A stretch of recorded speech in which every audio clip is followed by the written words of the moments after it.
Hello, and welcome to my channel. My name is Tesh.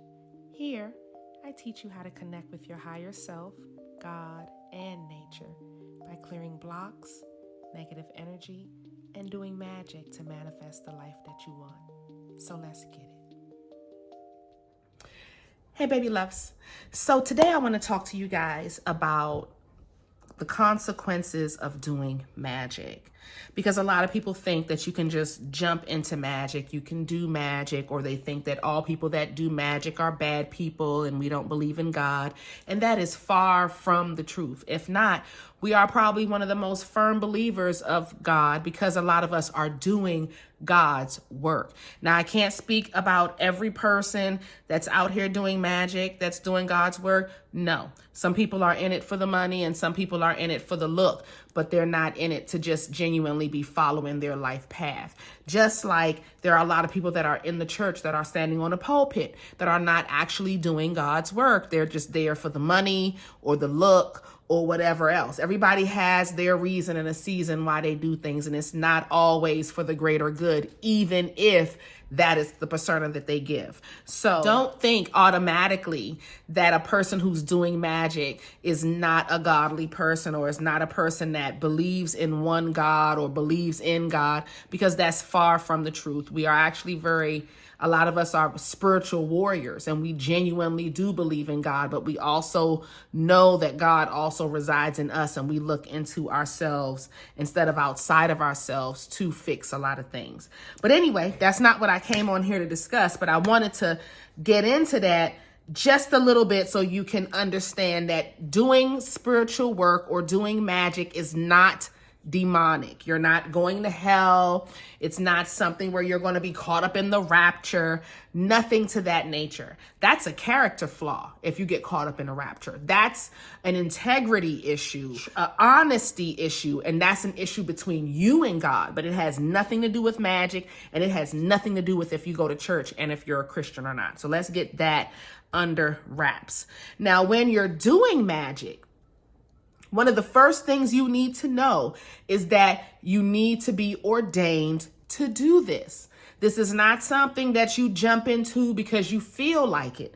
No. Now you can, but that if you jump into it and you get a little smack on that hand, don't run off saying, oh, magic is demonic and magic is this and magic is that. No, you jumped into a lane that you are not supposed to be in. And that's just the reality of it. Now, when you are supposed to be in this lane, it's because you're ordained through your ancestors. Now, these ancestors could be first through your bloodline, like your grandmother, your mom, your aunts and uncles, your family members.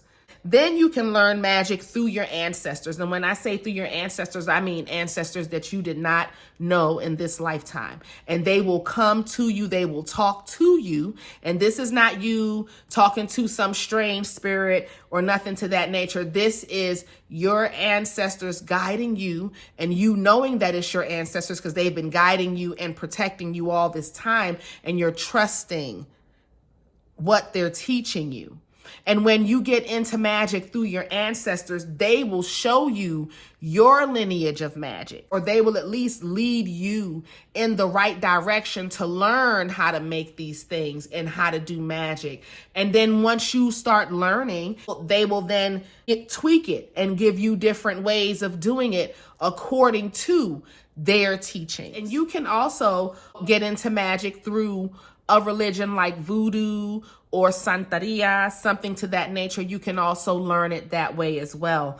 I am a single practitioner, so I literally am guided through my ancestors and also through my lineage, where my grandmother and my mom and my aunts and family members all do magic, my immediate family members at that, okay?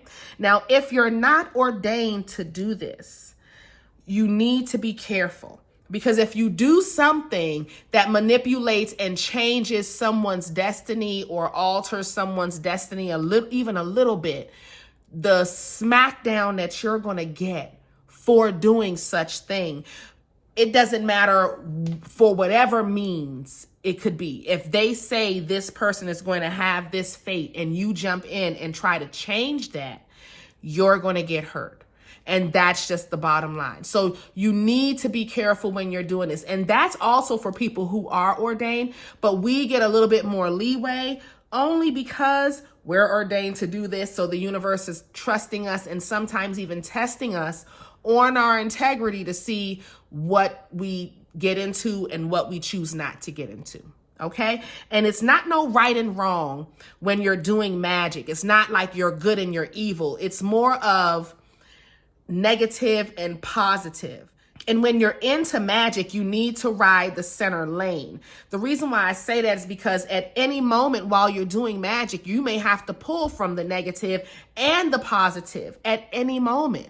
And that's okay. Now, the problem is that sometimes there are people out here that are only pushing out dark work, only trying to hurt people, only trying to hold them back, only trying to cause them turmoil and drama and destruction and pain and curse people. And that's a problem. And when you're out here doing that, you're going to reap that. That is actually a law of magic called the law of attraction. A lot of you guys just think the law of attraction is about attracting abundance. No, that's a law that says whatever you put out, you're going to get back, period. It has nothing to do with attracting abundance at that point. It's just simply straight up. Whatever energy you put out, whatever you do to anyone, it will come back to you. Now, in this day and age, because the karma is different than back in the day. Back in the day when our grandparents were doing magic, they can do the magic, shoot out whatever, and it will go generational. And they may get some turmoil.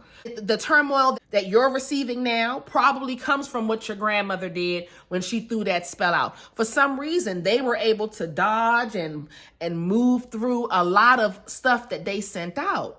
And they are going to be reborn so that they can suffer through that karma. Don't think they get away with it. They're going to be reborn to suffer through whatever they set out on at that time. It don't necessarily have to happen in this lifetime.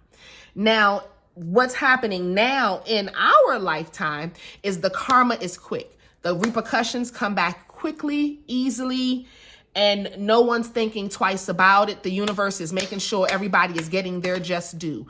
Why? Because it was so much. It was 2,000 years of people just doing things, getting away with it, being intentional on hurting and manipulating and holding back and stealing and a whole lot of. So now when the universe is going into this rapture, a lot of that is from the dark magic that they were doing all those 2,000 years. So some of you guys that are going through a whole lot, you may have been born during those times and may have participated in some of that, or your family or your ancestors may have taken part in some of that. And that's what the universe is clearing up now with what's happening with the rapture. Also, another way to have consequences is opening up portals. Now, when you're opening up portals, it's because you want to manifest something. You're either trying to attract or banish or whatever you're doing with the portal. When you're ordained to do magic, you can open up portals. The problem is some of you guys don't close them. You open the portal, you leave the portal open. Now you have any and everything coming through the portal and you're wondering, what are all these energies in my home? It's because you didn't close the portal. And closing a portal is very simple. If you're going to use the 5-point star, you start it a certain way, you end it a certain way. If you're going to do the Father, Son, and the Holy Ghost and you're bringing it in, at the beginning of the spell, at the end of the spell, you thank the universe and you do the Father, the Son, and the Holy Ghost and you cleanse it again. That's it. And you just thank the universe and you close the portal. And thank whatever planet, whatever deity, whatever archangel, whatever angels that you're using. And you move on. It doesn't have to be anything long and drawn out, but still close the portals. Keep your promises that you make to the archangels. If you ask for a specific amount of money and they give you the money and you say, and with this money, I'm going to take $100,000 and give it to this person. And I'm going to give this person 10,000 and that person. You better keep all of those promises. You cannot falter. Period. So, and you have to be understanding to that. And I'm talking in big terms, but that's truly how it is. If you're going to ask for a few $1,000,000, they're going to expect you to give something somewhere, and it won't be to your family. No. It'll be to outside sources who either helped you get here or whatever the universe will show you, because you would have had certain people, places, and things that have fallen into the fold that they're going to expect you to repay that to. And it has nothing to do with paying your tithes to church. This is something so different. We don't have nothing to do with that. I don't care nothing about that. Okay? Just keep your promises. Even if it's something like, I'm going to feed the homeless. Get out there and feed the homeless. I'm going to go clean a beach. Get out there on a Saturday and clean the beach. Do what you say you're going to do. Even if it's something simple like I'm going to bring candy to your gravesite. Bring the candy and the goodies to the gravesite. Bring the alcohol to the gravesite. All right. Now, I've already addressed dark magic, so I don't want to go over dark magic, but I do want to go over love magic. Okay. Now, when you're doing love magic, if the person is not with you, not for you, and you're trying to force a relationship, you're going to get the person because you're doing magic. They're going to come your way. They're going to be open. They're going to get that infatuation. But when you're doing that type of magic, it's going to wear off. The person is going to have those moments periodically while they're under the spell of realizing, hey, I think I'm under a spell. Like, I'm really not in love with this person. And some of you guys may not care about that, but some of you guys may care that the person that you're with really don't love you. And you need to take that into consideration. Not only that, they're going to get abusive. They're going to get violent towards you. Why is that? Because you're controlling somebody's soul.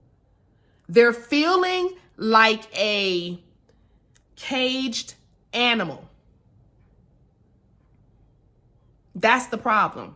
They're feeling like a caged animal. And it's a problem. Because when people feel like they're caged up, what they do, they act like animals.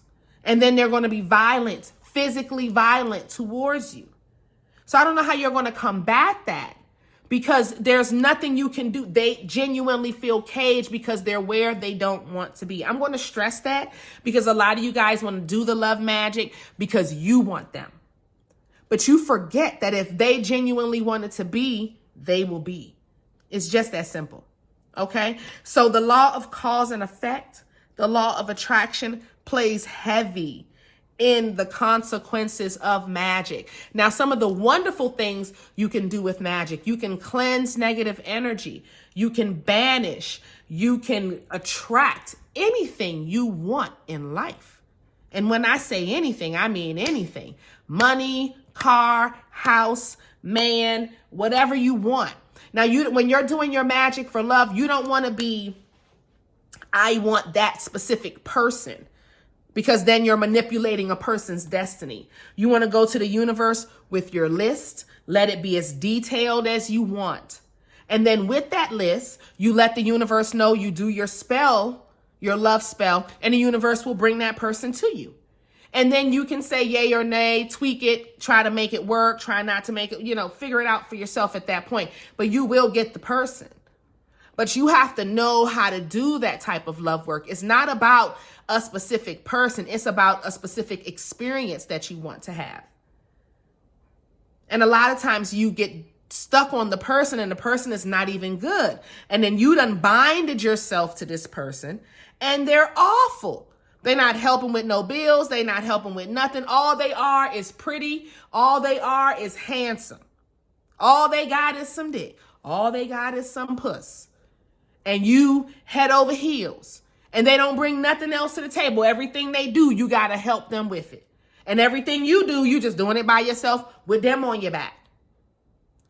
And I'm saying it like this because a lot of you guys will do love spells for these type of people. some of the wonderful things, the crown of success spells that you can do to just automatically just give you the edge in anything you do, anything you want to do. Life is just good all the time. You can cleanse hexes. You can be so clear and so free of all that negative energy that if somebody throw a hex towards you, I don't even know where it goes. But it don't come here because you already have your home, your house uncrossed.